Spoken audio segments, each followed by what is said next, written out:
There are two pieces of context you need to understand this story.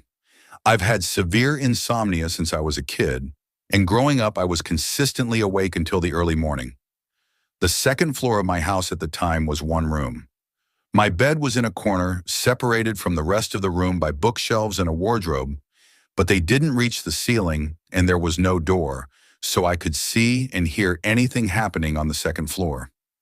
The upstairs room had a door to the outside that was connected to a nearby hill by a poorly constructed bridge made of three long, unsecured boards.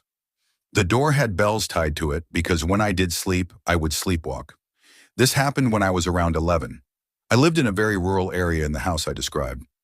One night when my parents were asleep, sometime in the early a.m., I heard an aggressive rattling from the outside door. Really aggressive rattling, and bells ringing. No idea how my parents didn't wake up. From the sound, it was definitely human, not an animal. I don't think they were trying to pick the lock. It sounded like they had the doorknob in their hands and they were just shaking the door as hard as they possibly could. Trying to brute force it, I guess. Mind you, they're standing on a few wobbling planks of wood around 10 feet off the ground, which was cement, so kicking the door down wasn't exactly a viable option here.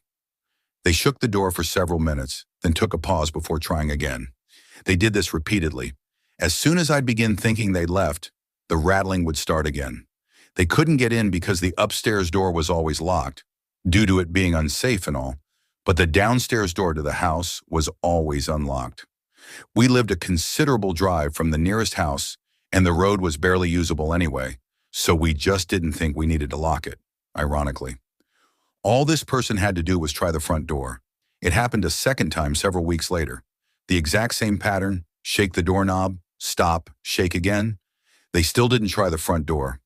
After that, they never tried it again, as far as I'm aware, despite me going to bed every night expecting them, which is honestly the best ending one can hope for given the circumstances. Now I live a 9-hour drive from that house and life has gone on. It does feel kind of weird that I have no idea who did it and that I could meet them without even realizing. Maybe I already have. As far as scariest moments of my life go, this makes the top 10. It was that paralyzing fear where you can't move or scream.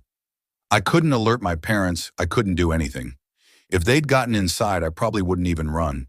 To this day, I have nightmares where something bad happens, and I can't scream. My parents still think I'm lying about all this. After talking with my brother, I found out that he was woken up that night and heard it too. His bed was closer to the door, so he could probably hear it better than me. Despite not having many people, the area I'm